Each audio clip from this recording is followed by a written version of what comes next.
밤 진리로 예배할 때가 오나니 곧 이때라. 아버지께서는 이렇게 예배하는 자들을 찾으시느니라. 하나님은 여기시니 예배하는 자가 영과 진리로 예배할지니라.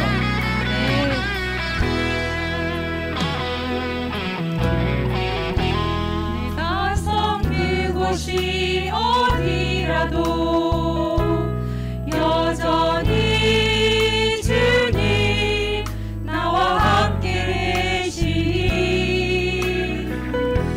하나님 이름 부르며 살림 내 안에 주 계시니 우리가 바로 교회라. 우리 모여서 예배하고 흩어져서 예배해요. 우리 어디 있든지 하나님 함께 하시니 우리 모여서 예배하고 흩어져서 예배해요. 우리 어디 있든지 오직 주님만 예배합니다. 우리 모여서 예배하고 흩어져서 예배해요. 우리 어디 있든지 하나님 함께 하시니 우리 모여서 예배하고 흩어져서 예배해요.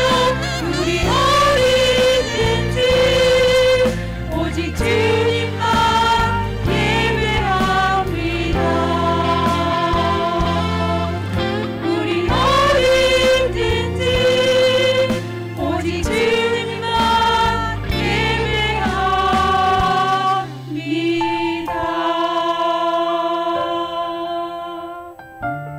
아멘.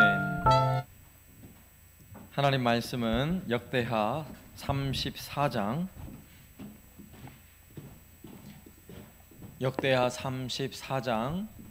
1절에서 4절까지 말씀입니다.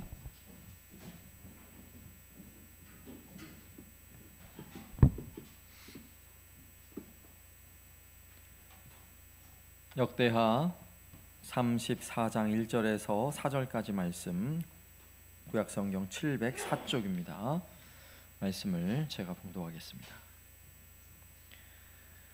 요시야가 왕위에 오를 때에 나이가 8세라. 예루살렘에서 31년 동안 다스리며 여호와 보시기에 정직하게 행하여 그의 조상 다윗의 길로 걸으며 좌우로 치우치지 아니하고 아직도 어렸을 때 곧 왕위에 있은 지 8년에 그의 조상 다윗의 하나님을 비로소 찾고 제 12년에 유다와 예루살렘을 비로소 정결하게 하여 그 산당들과 아세라 목상들과 아루 새긴 우상들과 부어 만든 우상들을 제거하여 버리매 무리가 왕 앞에서 바알의 제단들을 헐었으며 왕이 또 그 제단 위에 높이 달린 태양상들을 찍고 또 아세라 목상들과 아루 새긴 우상들과 부어 만든 우상들을 빻아 가루를 만들어 제사하던 자들의 무덤에 뿌리고.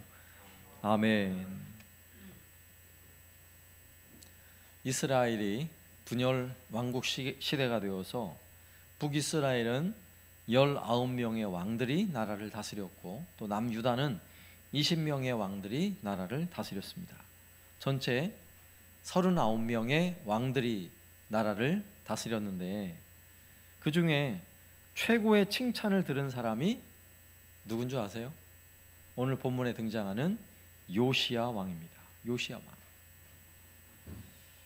자, 오늘 1절 말씀에 요시야가 왕위에 오를 때의 나이가 8세라 예루살렘에서 31년 동안 다스리며 여호와 보시기에 정직히 행하여 그의 조상 다윗의 길을 걸으며 좌우로 치우치지 아니하고. 요시야가 왕위에 올랐을 때가 8세래요. 8세. 초등학교 1학년쯤 되는 아이가 왕이 된 것입니다. 그가 31년 동안 나라를 다스렸는데 오늘 2절에 왕에 대한 평가는 아주 기가 막힌 평가를 하고 있어요. 어린 나이에 왕이 돼서 31년 동안 다스렸는데 그는 여호와 보시기에 정직히 행했대요. 여러분, 사람 보기에 정직한 게 중요합니까? 하나님 보기에 정직한 게 중요해요. 당연히 하나님 앞에서 정직해야죠. 여러분, 사람의 눈은요 좀 속일 수 있어요. 그러나 하나님의 눈은 속일 수가 없어요. 그리고 다윗의 길을 걸었대요. 이스라엘의 왕들 중에서 다윗의 길을 걸었다라고 이런 평가를 들은 사람은 단 3명밖에 되지 않아요. 여호사밧과 히스기야와 오늘 요시야, 3사람밖에 없어요. 그리고 또 하나 칭찬이 있어요. 좌우로 치우치지 아니했다라고 말씀해요. 이스라엘 왕들 중에 좌우로 치우치지 않았다는 평가를 들은 왕은 몇 명이나 될까요? 유일해요. 요시야 왕 단 한 사람밖에 없어요. 수많은 왕들 중에서 오직 좌우로 치우치지 아니하고 하나님만 바라보고 왕위를 감당했던 사람이 바로 요시야 왕이에요. 여러분, 다윗도 얼마나 경건한 사람이었어요. 그러나 다윗도 좌우로 치우친 적이 있었죠. 그런데 좌우로 치우치지 않고 오직 하나님이 원하는 그 길을 갔던 요시야 왕, 그에 대하여 열왕기서에서는요 그를 이렇게 평가하고 있어요. 열왕기하 23장 25절에 요시야와 같이 마음을 다하며 뜻을 다하며 힘을 다하여 모세의 모든 율법을 따라 여호와께 돌이킨 왕은 요시야 전에도 없었고 후에 그와 같은 자가 없었더라. 유일하다는 거예요. 요시야 왕 같은 사람이 없었다는 거예요. 자, 이렇게 대단한 칭찬이 요시야를 향해서 오늘 말씀에 기록되어 있어요. 여러분, 부럽지 않습니까? 여러분, 사람에게 칭찬을 듣는 일도 행복한 일이지만 이렇게 성경에 칭찬이 있다면, 하나님께 칭찬을 들을 수 있다면 얼마나 좋을까요? 오늘 우리는 요시야의 그의 신앙 일대기를 살펴서 이렇게 하나님께 좀 칭찬 듣는 성도가 되었으면 좋겠어요. 그런 마음을 가지고 요시야의 이야기는 우리에게 좋은 신앙의 교훈을 가져다 주는데요. 먼저 첫 번째, 하나님을 인격적으로 여러분 경험할 수 있어야 돼요. 하나님을 인격적으로 경험해야 돼요. 오늘 3절에 보면 아직도 어렸을 때 곧 왕위에 있은 지 8년에 그의 조상 다윗의 하나님을 비로소 찾았다고 말씀해요. 왕이 된 후 8년이면 16살입니다. 16살이면 중학교 3학년 나이예요. 자, 우리 자녀들 중학교 3학년 아이들 한번 생각해 보세요. 근데 그때에 오늘 말씀에서는 비로소 하나님을 찾았다라고 말씀하고 있어요. 요시야 왕이 불신자였나요? 그렇지 않아요. 그는 아마도 어려서부터 신앙생활을 잘한 것으로 추정을 합니다. 그의 아버지 아몬, 아주 악한 왕이었죠. 우상숭배를 일삼았던 왕이고, 그리고 그가 왕위에 오른 지 2년 만에 신하들로부터 암살을 당해요. 잘못된 길을 가다가. 그리고 요시야의 할아버지 므낫세는 55년 동안 나라를 다스렸는데 앞에 49년 동안은 나라를 엉망으로 만들어 버렸어요. 그 앞에는 히스기야라는 엄청난 왕이 있었거든요. 그런데 그 히스기야가 일궈 놓았던 엄청난 부흥의 불꽃을요, 므낫세는 다 꺼버렸어요. 49년 동안 온 나라에 우상 숭배 가득한 나라로 아주 곳곳에 산당을 세우고 우상을 숭배할 수 있도록 아세라, 바알, 상을 만들어 놓고요, 전역에 우상을 숭배하는 나라를 만들어 버렸어요. 심지어는 자기 아들을 불 가운데 지나게 했다라는 것은 인신제사를 드렸던 그런 왕이기도 해요. 그 할아버지가 그랬어요. 그런데 그 할아버지가 마지막 죽기 한 6년 동안은요, 회개를 하고 눈물로 회개를 하고 그래도 나라를 바르게 세우려고 했어요. 그때 태어나서 어린 시절을 지난 사람이 누구냐? 바로 요시야예요. 할아버지 왕의 나라를, 피폐했던 나라를 바르게 세워갈 때 나라가 어떻게 되는지 어린 나이에 보았어요. 그리고 그가 7살 되던 해 그의 아버지가 왕이 되어서 2년 동안 또 나라를 엉망으로 만들었거든요. 나라가 우상숭배라고 엉망이 되었을 때 하나님이 어떻게 진노하시는지, 어떻게 나라가 망해가는지, 그리고 자신의 아버지가 어떻게 최후를 맞이했는지를 어린 나이에 보았던 사람이에요. 그래서 이런 요시야는 분명 어린 나이에 신앙으로 자라서 어린 나이에 왕이 됐고 그리고 16살이 된 거예요. 그런데 오늘 말씀에서는 비로소 하나님을 찾았다. 이것은요, 그동안 하나님과 무관하게 살다가 하나님을 찾았다는 이야기가 아니라 중학교 3학년쯤 되면 사춘기죠. 그때 신앙적인 면에서도 고민하는 아이들이 많아요. 그리고 정말 그때에 수련회나 부흥회나 이런 데 참여해서 인격적으로 주님을 만나는 경우가 많이 있습니다. 적어도 오늘 말씀에 보면 요시야는 바로 그때에 16살 됐던 바로 그때에 살아계신 하나님을 경험한 거예요. 그 전까지는 나의 하나님이 아니었을 수 있어요. 머리로 이해하고 그냥 알고는 있지만 나의 아버지는 아니었던 것 같아요. 그런데 16살 되던 그 해에는 야, 하나님이 나의 아버지시구나, 하나님이 살아계시구나를 경험한 거예요. 인격적으로 경험한 것입니다. 여러분, 우리 자녀들 세대에게 신앙을 가진 부모로서 간절히 바라는 기도 제목 중에 하나가 바로 그거잖아요. 우리의 자녀들이 인격적으로 주님을 만났으면, 인격적으로 하나님 만났으면 참 좋을 텐데 하나님 그렇게 해달라고 그러면 기도하지 않습니까? 요시야에게 바로 그런 일이 16살 되던 그해 그 일이 벌어진 것입니다. 우리가 하나님을 아버지라고 부를 때요, 하나님을 아버지라고 부를 때 그 아버지 속에는 인격적인 하나님을 만났다는 의미가 담겨져 있어요. 여러분, 아무나 아버지라고 부를 수 있어요? 여러분, 하나님 눈에 보이지 않고 내 손에 붙잡히지도 않는데 그 하나님을 아버지 이렇게 부를 수 있어요? 그렇게 부르기 어려워요. 그러나 우리가 하나님을 하나님 아버지라고 부르는 순간 그 하나님 아버지는 돌로 깎아 만든 우상하고는 차원이 다른 분이세요.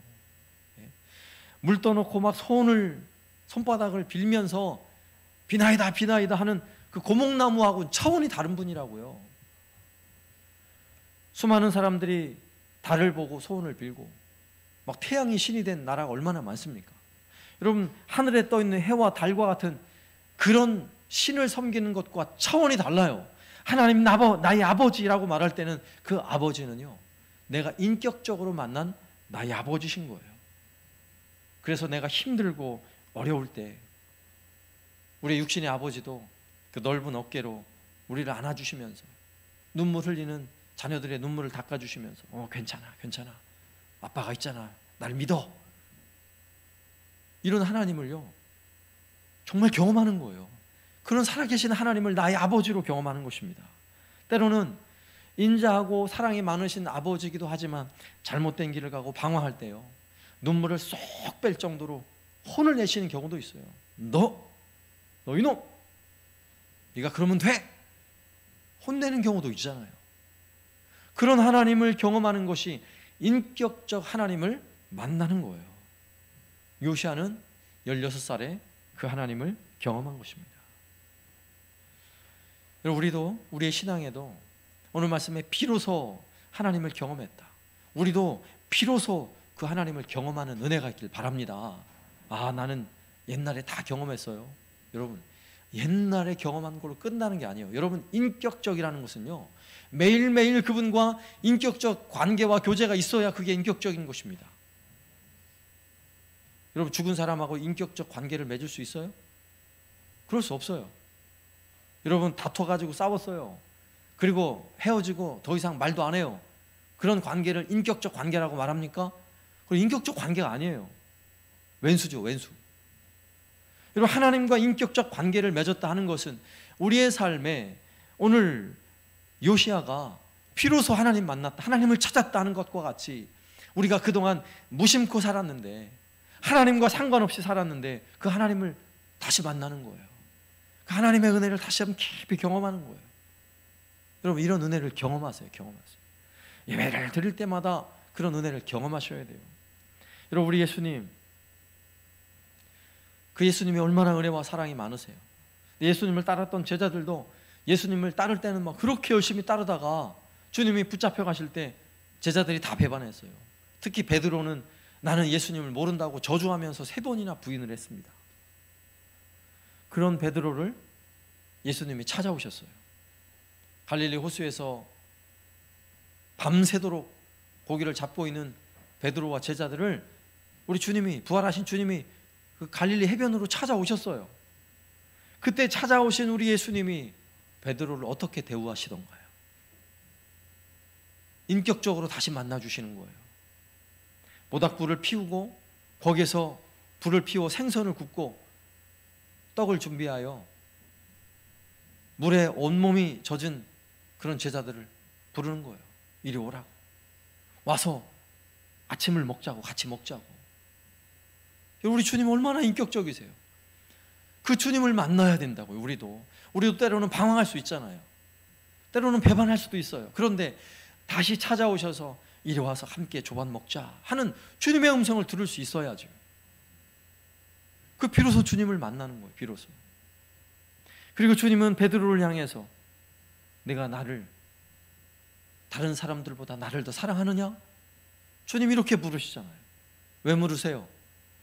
인격적 관계를 회복하기 위해서 부르시는 거예요. 그리고는 내 양을 먹이라. 주님이 이렇게 주님의 양떼를 부탁하셨어요. 우리 주님은요, 우리에게 다가오시되 인격적으로 다가오시는 분이세요. 여러분, 산에 있는 아무리 웅장한 바위라 할지라도 여러분 그 바위와 인격적 관계를 맺을 수 있나요? 이 아름드리 고목나무, 신령해 보이는 고목나무하고 인격적 교제를 할 수 있냐고요? 할 수 없어요. 그러나 우리 하나님은 우리에게 인격적으로 다가오세요. 그래서 우리는 그분을 인격적으로 만나야 돼요. 그분이 정말 살아계신 하나님으로, 그분이 나의 아버지로 여러분 만날 수 있어야 돼요. 우리 주님 어디에 모셨어요?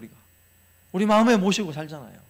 우리 마음에 모셨는데 내 마음에 모신 주님이 구워다 놓은 보릿자루가 되면 돼요? 구워다 놓은 보릿자루는 뭐예요? 나하고 상관없는 거예요. 저기 한 구석에 그냥 있는 거예요. 그런 주님이 되면 되겠어요? 그 주님과 다시 만나는 인격적 관계가, 인격적 교제가 회복되는 은혜가 있기를 주님의 이름으로 축원합니다. 그다음 두 번째는요, 철저하게 우상을 제거하라는 거예요. 오늘 요시야는 20세가 되었어요. 오늘 3절 하반절에 보면 제12년에 유다와 예루살렘을 비로소 정결하게 하여 그 산당과 아세라 목상들과 아로새긴 우상들과 부어 만든 우상을 제거하여 버리매. 자, 왕이 된 지 제12년, 8살에 왕이 됐고 왕이 된 지 12년이 되었습니다. 그의 나이는 20살이에요. 근데 20살이 되었을 때 그는 또한 비로소 예루살렘을 정결하게 했는데, 예루살렘에 가득한 산당들, 그리고 아세라 목상, 아로새긴 우상, 부어 만든 우상들을 다 제거해 버렸다는 거예요. 그리고 4절에 무리가 왕 앞에서 바알의 제단을 헐었으며 왕이 또 제단 위에 높이 달린 태양상들을 찍고 또 아세라 목상들과 아로새긴 우상들과 부어 만든 우상들을 빻아 가루를 만들어 제사하던 자들의 무덤에 뿌리고. 자, 요시야가요 20세 청년 왕이에요. 여러분 20대 초반, 마음이 뜨겁죠. 주님의 은혜를 깊이 경험하고 인격적으로 주님을 만난 사람들은요, 그 시기가 되면 마음이 불타올라요. 내가 주님을 위해서 어떻게 헌신할 것인가. 요시야 왕도 그랬어요. 그런데 그의 눈에는 그동안 만연되어 있던 더러운 우상들이 눈에 보인 거예요. 우리나라가 이래서 망했는데, 내 아버지가 이렇게 우상을 숭배하다가 비참하게 죽었는데 이래서는 안 되지. 마음이요 뜨거워지기 시작한 거예요. 그리고 우상을 다 없애기 시작하는데 그 모습을 본 신하들과 백성들이 함께 동참해서 바알의 제단들을 다 헐어버렸대요. 그러면 왕은 가만히 있으면 돼요. 그냥 왕이 그래 신하들 가서 없애라, 잘한다 하면 되는데, 오늘 말씀해 보면 왕이 직접 나섰어요. 4절 중반에 보세요. 왕이 직접 일어나서 태양상들을 끌어내려서 찍어버리고요, 아세라 목상, 아로새긴 우상, 부어 만든 우상들을 다 빻아가지고 가루를 만들어서 우상을 섬기다 죽은 그 무덤에 가가지고 다 무덤에 뿌렸다는 거예요. 그리고 그 다음 구절에 보면 우상을 숭배하던 제사장들의 무덤을 다 파헤쳐가지고요, 그 무덤의 뼈를 끄집어내서 제단 위에 다 불살라 태워버렸다는 거예요. 여러분, 이 청년 요시야 왕의 이 뜨거운 열정을 한번 보세요. 내가 주님이 기뻐하시는 일, 내가 과연 그것이 무엇일까? 이 나라가 왜 이토록 처참한 나라가 되어가고 왜 이렇게 망해가고 있는가를 깨닫고는요, 그 일에 지금 그 마음을 불태우고 있는 거예요. 직접 나서서. 그리고는요, 저 북이스라엘은 이미 아수르에 의해 망했어요. 북이스라엘도 우상 숭배하다가 아수르에 의해 처참하게 멸망했죠. 그런 북이스라엘의 자신의 동족 지파들에게까지 가가지고 똑같은 일을 한 거예요. 우상들을 다 가루로 만들어 뿌리고 우상을 다 제거하는 그 일을 하고 예루살렘으로 다시 돌아온 거예요. 그의 나이 20세. 그 청년의 뜨거운 열정으로 그 일을 했던 거죠. 여러분, 우리가 신앙생활 할 때 이런 20대 청년의 뜨거운 열정으로 부럽죠. 우리의 지난 혹시 20대 청년 시절에 신앙생활을 했던 분들은 과거를 돌이키면서 맞아, 나도 청년 때 그랬는데, 야 맞아, 그때 단기 선교도 가고 부흥회하고 수련회 가면 정말 눈물로 밤을 지새며 기도하고, 야 그랬는데. 여러분, 이런 마음 있으세요? 근데 자꾸 뒤 추억을 생각하지 마세요. 여러분, 우리의 신앙은요, 옛날 거 가지고 자꾸 울고 먹는 게 신앙이 아니에요. 우리의 신앙은 지금, 오늘, 바로 오늘 지금이 중요한 거예요. 지금 내 마음이 주님을 향해 그렇게 뜨거운가, 그런 열정이 회복되고 있는가를 한번 생각해 보세요. 그런데 오늘 요시야에게서 살피는 내용 중에 그의 감정적인 열정보다 더 중요한 게 있어요. 여러분, 그게 뭔지 아십니까? 하나님의 마음을 공감하는 거예요. 하나님의 마음을 공감하는 것. 그의 마음이, 열정이 막 감정이 북받치는 것보다 더 중요한 것, 오늘 우리 시대에 우리의 신앙에 우리의 마음이 뜨거워져야 할 중요한 근거가 뭔지 아세요? 하나님의 마음을 공감할 수 있어야 돼요. 오늘 우리가 살고 있는 이 시대를 바라보면서, 이 코로나의 어려운 시대를 바라보면서 하나님의 마음이 어떨까? 하나님의 마음이 우리 안에 공감되어질 때요, 우리 마음이 뜨거워질 수 있는 것입니다. 여러분, 요시야 왕 시대에는요, 여러분, 코로나보다 더 심각한 우상 숭배의 전염병이 온 땅을 뒤덮고 있잖아요. 비로소 20살 되었을 때, 그 마음이 뜨거워졌을 때 그걸 깨닫기 시작한 거예요. 야, 이 나라가 이래서는 안 되겠구나. 하나님이 이 나라 제일 싫어하는 것, 저 우상들을 내가 발벗고 나서서 다 없애야겠다고 그 마음이 뜨거워진 거예요. 여러분, 오늘날 우리 시대에 여러분, 하나님의 마음을 여러분 어떻게 공감하고 있습니까? 요시야와 같은 시대에 살았던 유명한 선지자가 있어요. 예레미야 선지자, 눈물의 선지자. 예레미야 1장 2절에 보면 아몬의 아들 유다왕 요시야가 다스린 지 13년에 여호와의 말씀이 예레미야에게 임하였고, 그러니까 요시야가 21살 되던 그 해에 예레미야에게 하나님의 말씀이 임해서 하나님의 말씀을 전했던 선지자가 예레미야 선지자예요. 유명한 선지자죠. 그리고 그때 예레미야는 역시 청년이었어요. 뜨거운 마음을 가진 청년. 그리고 그에게 임했던 하나님의 말씀은 무엇이었냐면 무시무시한 말씀이었어요. 이 나라가 망한다는 거예요. 하나님이 이미 이 나라를 완전히 멸망하기로 결정했다는 거예요. 이제 아무리 회개해도 하나님 마음 바꾸지 않겠다는 거예요. 여러분, 이런 메시지, 이런 예언을 듣는 유다 백성들은요, 예레미야를 향해서 조롱을 하고 핍박을 하고 난리가 났어요. 그래도 예레미야는요, 그래도 말씀을 전하는데, 예언을 하는데 너무너무 힘들어서 나중에는 이렇게 말을 해요. 예레미야 20장 8절에 내가 말할 때마다 외치며 파멸과 멸망을 선포함으로 여호와의 말씀으로 말미암아 내가 종일토록 치욕과 모욕거리가 됨이니라. 그의 메시지가요, 멸망한다, 죽는다, 끝났다 이거예요. 그러니 그 말을 듣는 백성들이 얼마나 이 예레미야를 모독하고 수치스럽게 하는지. 너무너무 힘들어서 9절에 내가 다시는 여호와를 선포하지 아니하며 그 이름을 말하지 아니하리라 하면 나의 마음이 불붙는 것 같아서 골수에 사무치니 답답하여 견딜 수 없나이다. 여러분, 뜨거운 청년 선지자 예레미야 모습을 보세요. 여러분, 똑같죠? 요시야의 마음이나 예레미야 선지자의 마음이나 그 마음이 하나님의 마음을 공감하니까 내가 이 하나님의 예언의 말씀을 전하다가 이렇게 힘들게, 이렇게 치욕을 당하고 모욕거리가 되는데 내가 다시는 선포하지 않으리라, 내가 다시는 말하지 않으리라 했다가도 그 마음이 불붙는 것 같아서 입을 다물고 있을 수 없는 거예요. 골수에 사무쳐서 답답해서 아무 말 안 하고 있을 수 없는 거예요. 그래서 백성들을 향해 외치는 거죠. 이러다 망한다고, 이 나라가 우상 숭배하다가 이 꼴이 됐다고. 여러분, 예레미야 선지자의 마음이나 요시아의 마음이나 그 마음이 같아요. 뭐가 같아요? 하나님의 마음을 공감하고 있는 거예요. 그 시대에 하나님만을 섬기며 하나님을 예배해야 할 백성들이 하나님을 외면하고 우상을 숭배할 때에 하나님의 마음이 얼마나 아프신지, 하나님의 진노가 얼마나 무서운지 그것을 공감하고 있으니까 내버려 둘 수 없는 거예요. 나라가 망해가고 있는데, 나라가 이렇게 고통스럽게 살아가고 있는데 가만히 있을 수 없어서 그 마음이 불타오르고 있는 것입니다. 그리고요, 온 나라 전역을 돌아다니며 예레미야는 메시지를 선포했고요, 요시야는 직접 신하들과 함께 이끌고 가서 우상을 다 끌어내리고 빻아서 가루로 만들고 뿌리고, 그러며 하나님 제일 싫어하는 우상을 제거하는 일을 하고 있었던 거예요. 우리 시대를 바라보고 있는 하나님 마음은 어떨까요? 여러분, 코로나 시대에 예배하는 일이 자꾸 이렇게 힘들어지고 예배당에 오는 것조차 자꾸 부담스러워지고 예배 이외에 교회에 모이는 성도들이요, 이 공적인 예배 이외에는 아무것도 못하게 만들어 놓은 이 시대를 바라보는 하나님 마음은 어떠실까요? 하나님 마음도 지금 불타오르고 계실 것 같아요. 여러분, 그럼 우리의 마음이 그 하나님의 마음을 공감할 수 있다면 여러분, 우리가 어떻게 반응해야 할까요?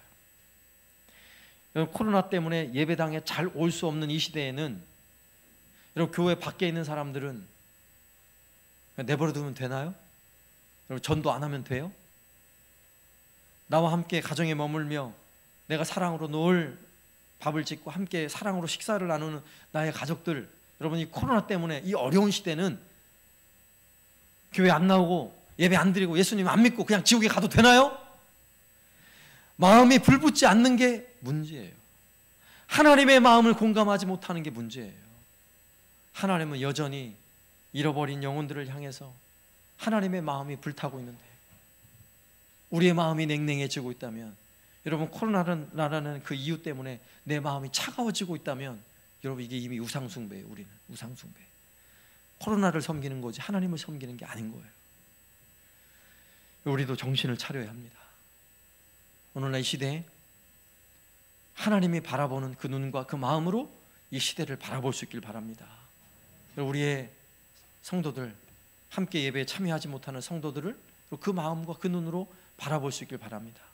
그리고 더 이상 하나님을 외면하고 제껴놓고 다른 곳에 마음을 쏟는, 좌로우로 치우치는 그 마음을 하나님께로 집중할 수 있는 그런 회복의 은혜가 있길 바랍니다.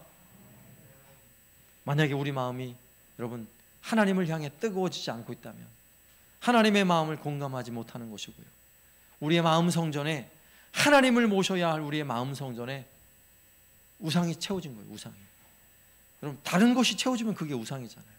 여러분, 내 마음속에 있는 우상들을 다 끄집어내서요, 빻아서 가루로 만들어 가지고요 다 뿌려버리세요. 그리고 오직 하나님만 섬기는 그 일에 다시 한번 집중할 수 있는 은혜가 있길 바랍니다. 그리고 마지막 세 번째는요, 말씀으로 삶을 개혁하라는 것입니다. 요시야가 왕이 된 지 18년이 되었어요. 그러면 그의 나이가 26세입니다. 그가 26세 되었을 때 그의 눈에 들어온 게 또 있었어요. 뭐냐면 성전이 다 허물어지고 황폐화되어 있는 것입니다. 하나님을 섬겨야 할 그 성전 안에 여러분, 우상 숭배하는 형상들이 들어와 있고요, 하나님을 섬겨야 할 그 성전 안에서 우상을 숭배하는 일이 벌어지는 거예요. 여러분, 얼마나 기가 막힌 일이에요. 26살 되던 이 요시야 왕은요, 또 마음이 뜨거워졌어요.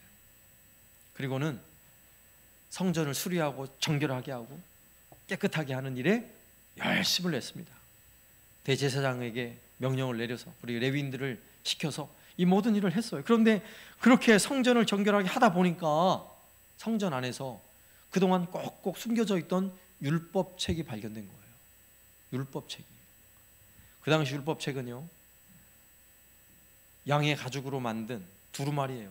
뭐 성경 하나가 한 권이 이렇게 한아름이나 돼요. 한아름. 그런 성경이 어딘가 숨겨져 있다가 청소를 하는 도중에 발견이 된 것입니다. 그리고 왕은 그 율법책을 낭독하라고 명령을 해요. 그래서 사반이 그 성경을 펼쳐놓고 읽기 시작합니다. 그 성경을 읽기 시작할 때 그 성경에 들려오는 하나님의 음성이 요시아의 마음속에요 쟁쟁 울리는 거예요. 이때 요시아의 반응을 보세요.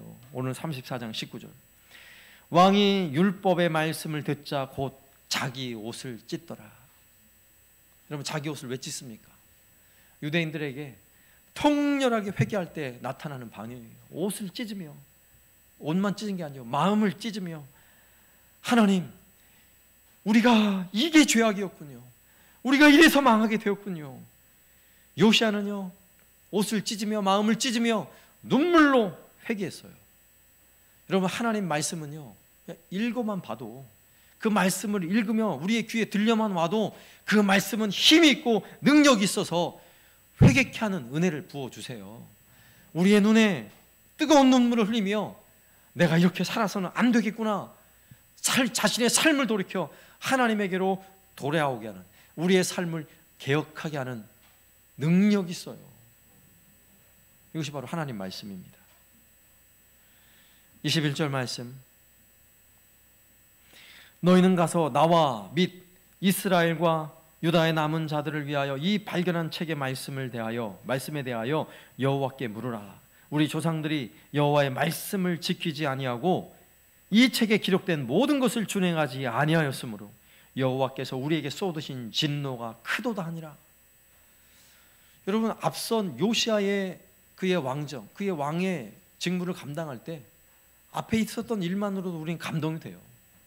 그러요 16살에 하나님을 인격적으로 만났고요, 20살이 돼서는요 그 뜨거운 청년의 마음으로 우상을 제거하는 일을 온 지역을 돌아다니며 그 뜨거움을 불태웠어요.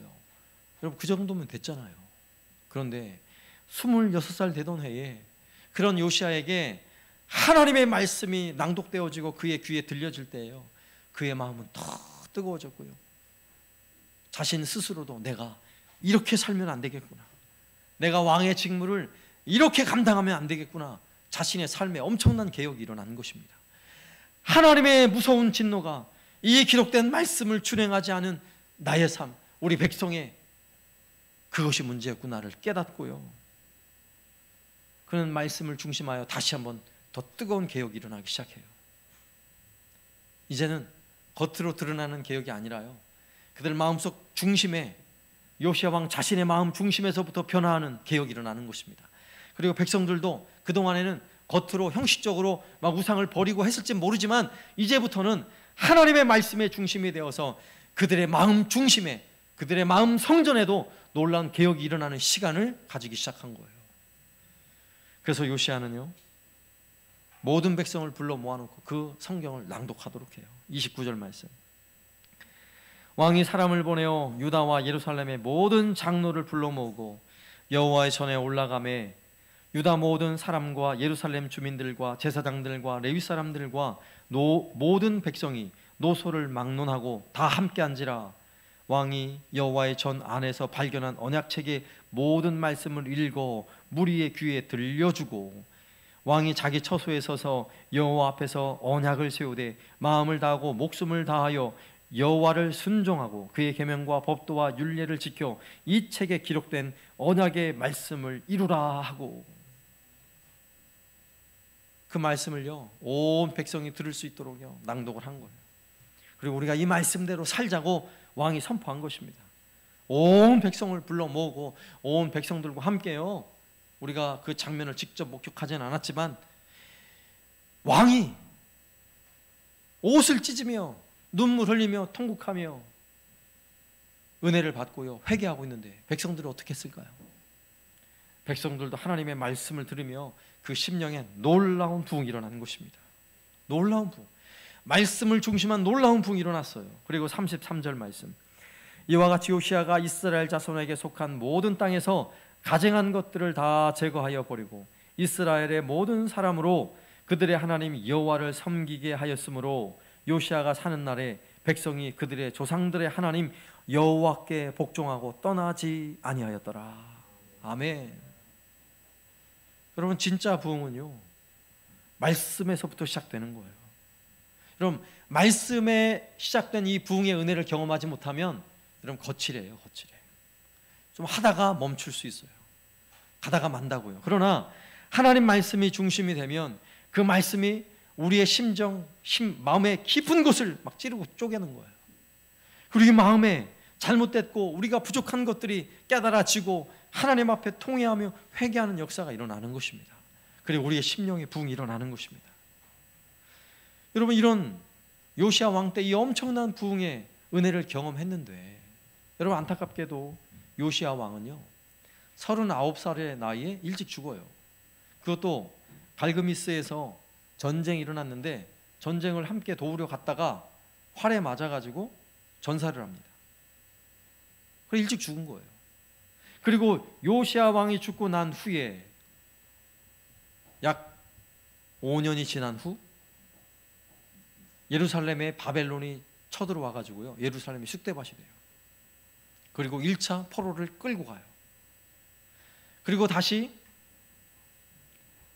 BC 597년, 그러니까 예루살렘이 완전히 멸망하기 10년 전, 그러니까 요시야가 죽은 뒤 10년 지난 그 시점에 바벨론이 또 군대를 끌고 와요. 그리고 초토화가 되고요 또 포로들을 끌고 갑니다. 그리고 나서 다시 10년 뒤 BC 586년 3차 다시 예루살렘은 쑥대밭이 되고 성전이 완전히 파괴 없어지고, 그리고 또 포로가 되어 끌려가고 남유다가 완전히 멸망해요. 여러분, 남유다가 완전히 멸망하기까지 요시야의 이런 놀라운 부흥이 무슨 의미가 있었을까요? 금방 망하는데 그렇게 부흥하게 했으면 나라가 안 망해야죠. 그러나 그렇지 않아요. 요시야를 통해 있었던 그 엄청난 부흥의 사건은요 이미 하나님은 나라를 망하기로, 진노해서 멸망시키기로 이미 뜻을 다 정했어요. 예레미야 선지자가 전한 이야기가 바로 그거예요. 이미 끝났어요, 이 나라는. 그럼에도 불구하고 말씀을 중심하여 부흥이 일어나야 하는 이유는 무엇인 줄 아십니까? 망한 나라에 포로에 끌려간 유다 백성들이요, 여러분 포로지에 가서 어떻게 생활했는지 아세요? 다니엘서, 에스겔서에 나오잖아요. 다니엘과 그의 친구들은 소년이에요, 소년. 요시야의 부흥을 경험했던 그 시대에 살았던 소년. 그들이 바벨론에 끌려가서 왕의 음식을 먹을 수 있는, 그리고 왕의 학문을 배울 수 있는 좋은 기회가 되었어요. 그런데 그들은 이야기합니다. 우리는 우상에게 바쳐진 그 재물을 먹지 않겠습니다. 뜻을 정하고 우상에게 바쳐진 재물을 먹지 않겠다고요 선언을 했어요. 여러분, 이게 말이 돼요? 소년인데, 이방 나라 포로가 되어 끌려가서 엄청난 혜택을 받는 시간인데 감지덕지한데 어떻게 이럴 수 있다고 생각하세요? 그 원천이 어디 있었을까요? 이미 그들은 요시야와 함께 부흥을 경험한 10대들이었어요. 부흥의 은혜를 경험한 10대들. 그리고 그들이 포로지에서 신앙을 유지합니다. 놀랍지 않아요? 또 알잖아요. 신상을 만들어 놓고 신상 앞에 절하라. 그러지 않으면 풀무불에 던져버리겠다. 그러나 그 소년들은요 신상 앞에 절하지 않았어요.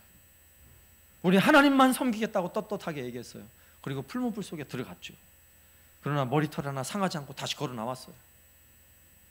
여러분, 이런 은혜를 어떻게 그들이 경험할 수 있다고 생각하세요? 말씀이 중심이 돼서 이미 그 엄청난 은혜를 경험하고 그들이 요시야가 걸었던 길을 같이 걷는 거예요. 지금 그 뜨거운 마음으로 절대로 죽음의 위기 앞에서 신앙을 포기할 수 없는 굳센 신앙을 가지고 있었던 거죠. 다니엘도 마찬가지예요. 다니엘도 바벨론의 황제 이외에는 그 어디에도 기도하지 말라고 조서를 내렸어요. 그러나 다니엘은요 예루살렘을 향해 창문을 활짝 열고 평소에 하던 대로 하루에 3번 기도를 하다가 사자굴에 던져졌어요. 어떻게 이것이 가능하다고 생각하세요? 하나님 말씀이 중심이 되면 삶에 놀라운 개혁이 일어납니다. 좌로나 우로나 치우치던 사람들이요 그 마음을 새롭게 하여 하나님을 섬기고 하나님을 예배하는 데 열심을 내게 돼 있어요. 그래서 말씀이 중심이 되어야 하는 것입니다. 교회가 유럽에서 가장 번창하던 시기가 중세 시대예요. 그러나 안타깝게도 중세 시대의 교회는 가장 교회가 타락했던 시대였어요. 왠지 아십니까? 교회는 예배당은 커졌고요, 모이는 사람들은 많아졌어요. 그러나 교회 중심에 말씀이 사라진 거예요. 말씀이 사라졌어요. 성경은 성직자 이외에는 절대로 읽을 수도 없고 가질 수도 없어요. 금서가 되었어요. 그리고 예배 시간에 설교를 하는데 설교는 성도들이 알아들을 수 없는 라틴어로 설교를 해야 했어요. 왜? 하나님의 말씀인데 일반 성도들이 알아들으면 되겠냐고 이러면서 라틴어로 설교를 해서 성도들은요 귀가 다쳤어요. 그러니 마음도 다치고 은혜도 다쳐버렸어요. 여러분, 그렇게 신앙생활하던 중세시대는요 기가 막힌 일이 벌어진 거예요. 구원을 돈 주고 사라고 면죄부를 만들어 놨어요. 여기다 헌금을 넣으면 구원을 받는다는 말도 안 되는 교리를 가르쳤어요. 그럼 말씀이 사라지면요 이렇게 썩어버리는 거예요. 교회도 썩어요. 여러분, 우리는 어떨까요? 우리의 마음 성전에 하나님의 말씀의 은혜가 사라지면 우리의 마음이 중세시된 거예요. 여러분, 말씀의 은혜를 회복하셔야 돼요. 말씀의 은혜가, 요시야가 그 말씀이 들려질 때에 옷을 찢고 마음을 찢고 눈물을 흘리며 통회하며 회개하는 역사가요 우리의 삶 가운데 예배 시간에 나타나야 하는 것입니다. 여러분, 오늘 예배드린 이 시간에 설교가 사람의 말로 들립니까? 하나님의 음성으로 들리십니까? 하나님의 음성으로 들려서 여러분 우리의 마음이 찢어져야 돼요. 그리고 그 말씀이 내 삶 속에 그렇게 역사할 때 내 마음에 좌로우로 치우쳤던 마음들이요 하나님께 다시금 세워지기 시작하는 것입니다. 말씀을 통해 놀라운 은혜와 개혁이 있길 바랍니다. 미국에 토네이도가 교회를 덮쳐서요 몇 년 전 이야기예요. 예배당이 무너지고 그리고 안타깝게도 그 목사님의 자녀가 죽었어요. 얼마나 가슴 아픈 일이에요. 그리고 목사님은 그런 아픔을 경험하고 이제 돌아오는 주일에 설교를 해야 되는데 여러분 그 쓰리는 아픔으로 여러분 어떻게 설교를 할 수 있겠어요? 본인도 너무 힘든 거예요. 어떻게 내가 설교할 수 있을까? 그런데 이분이 그때 설교를 하면서 이런 이야기를 해요. 우리가 믿음을 지키는 것이 아니라 믿음이 우리를 지켜주는 것입니다. 그 목사님의 고백이죠. 내가 믿음을 지켜야지 하는 줄 알았는데 그게 아니라 믿음이 우리를 지켜주는 것이었어요. 이 말을 좀 바꿔가지고요 우리가 말씀을 지키는 게 아니에요. 말씀이 우리를 지키는 것입니다. 믿습니까? 말씀이 나를 지켜요. 그래서 우리는 하나님의 말씀에 귀를 기울여야 돼요. 하나님의 말씀이 내 마음에 머물러 있어야 돼요. 그러면 그 말씀이 우리를 지켜줄 줄로 믿습니다. 여러분, 코로나의 여러 가지 어려움 안에서도 우리를 지켜주는 것은 하나님의 말씀입니다. 하나님 말씀의 중심이 되어서 우리의 심령에, 우리의 삶에 놀라운 개혁과 부흥의 은혜를 경험하는 저와 여러분 되시기를 살아계신 예수님의 이름으로 축원합니다. 아멘. 찬송가 325장 찬양하겠습니다.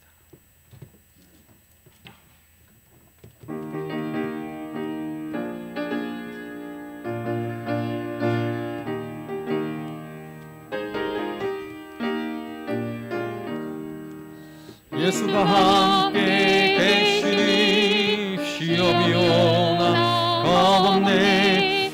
기쁨의 근원 되시는 예수를 위해 삽시다. 날마다 주를 섬기며 언제나 주를 기리고 그 사랑 안에 살면서 딴 길로 가지 맙시다. 이 세상 사는 동안에 주 이름 접하면서 무한한 복락 주시는 예수를 위해 삽시다. 날마다 주를 섬기며 언제나 주를 기리고 그 사랑 안에 살면서 딴 길로 가지 맙시다. 이 세상 친구 없어도 예수는 나의 친구니 불의한 일을 버리고 예수를 위해 삽시다. 날마다 주를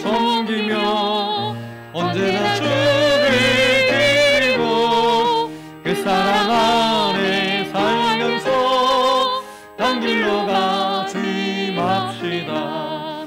주께서 심판하실 때 잘했다 칭찬하리. 이런 상급 받도록 예수를 위해 삽시다.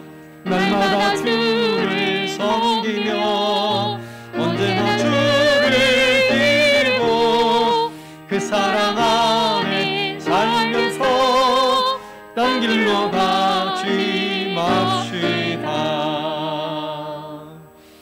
아멘. 오늘 말씀 생각하며 우리 한 목소리로 잠시 기도할 때에, 이제 오늘이 6월 마지막 주일이고요, 다음 주일은 7월 첫 주일입니다. 제 마음에 7월은 회복의 달이에요. 예배도 회복되고 우리의 이런 새로운 모임과 사역들이 회복되는 달로 우리가 정해보았습니다. 여름에 1년 중 가장 무더운 날이잖아요. 무더운 달이잖아요. 여러분, 그 더위보다 우리의 마음이 더 뜨거워질 수 있길 바랍니다. 오늘 말씀에서와 같이 요시아가 좌우로 치우치지 아니하고 온 백성들 우상숭배와 온갖 죄악과 부패에 물들어 있던 그 나라를요 부흥케 했어요. 여러분, 지금 이 시대에 이게 필요한 시대입니다. 코로나 문제보다 더 중요한 문제가 바로 이거예요. 이대로 교회가 시들시들 여러분 그냥 망할 수 있어요. 하나님 회복케 하여 주옵소서. 우리 마음을 회복시켜 주옵소서. 말씀 안에 새로운 부흥의 은혜를 허락하여 주옵소서. 함께 기도하겠습니다. 하나님 아버지 감사합니다. 우리의 심령에 우리 안에 회복의 은혜를 주옵소서. 말씀이 중심이 되어서 우리의 심령에 뜨거운 개혁의 은혜가 일어나게 하여 주옵소서. 더 이상 좌우로 치우치지 않게 하여 주시고 하나님 말씀으로 돌아가게 하시고 그 은혜 속으로 들어와 다시 한번 하나님 베푸신 은혜를 사모하며 우리 한사랑교회가 놀라운 회복과 부흥을 경험하길 원합니다. 주여 멈칫하지 않게 하여 주옵소서. 주님을 위해 기꺼이 우리의 마음의 뜨거움과 열정을 불태우게 하여 주옵소서. 우리 마음에 하나님 새롭게 결단하며 온 성도들과 한마음 한뜻 되어서 이 시대에 죽어가는 백성들을 바라보게 하시고 죽어 있는 영혼들을 살려내는데 뜨거운 마음으로 헌신하는 우리 모두가 되게 하여 주옵소서. 하나님 아버지 감사합니다. 오늘 요시아의 그의 삶을 통해 우리에게 주는 소중한 교훈을 우리의 마음에 새겨봅니다. 우리가 인격적으로 주님 만나길 원합니다. 매일매일 주님과 인격적 교제의 삶이 일어나게 하여 주옵소서. 또 우리 마음이 주님을 위해 헌신하는 마음으로 불타오르기를 원합니다. 하나님 말씀이 중심이 되어서 우리의 삶이 먼저 개혁되게 하시고 우리의 마음이 변화되게 하시고 우리의 심령에 놀라운 부흥을 경험케 하여 주옵소서. 이대로 교회가 무너지도록 가만히 앉아있는 것이 아니라 우리에게 주어진 은혜를 가지고 뜨거운 심장을 가지고 주님을 위해 헌신하는 우리 모두가 되게 하여 주옵소서. 예수님의 이름으로 간구하오며 지금은 우리 주 예수 그리스도의 은혜와 아버지 하나님의 극진하신 사랑하심과 성령님의 교통하심이 오늘도 오직 주님만을 위해 주의 말씀을 우리 마음에 새기며 다시 한번 부흥을 기대하며 소망하는 우리 모든 성도들 머리 위에 이제로부터 영원토록 함께 있을지어다. 아멘.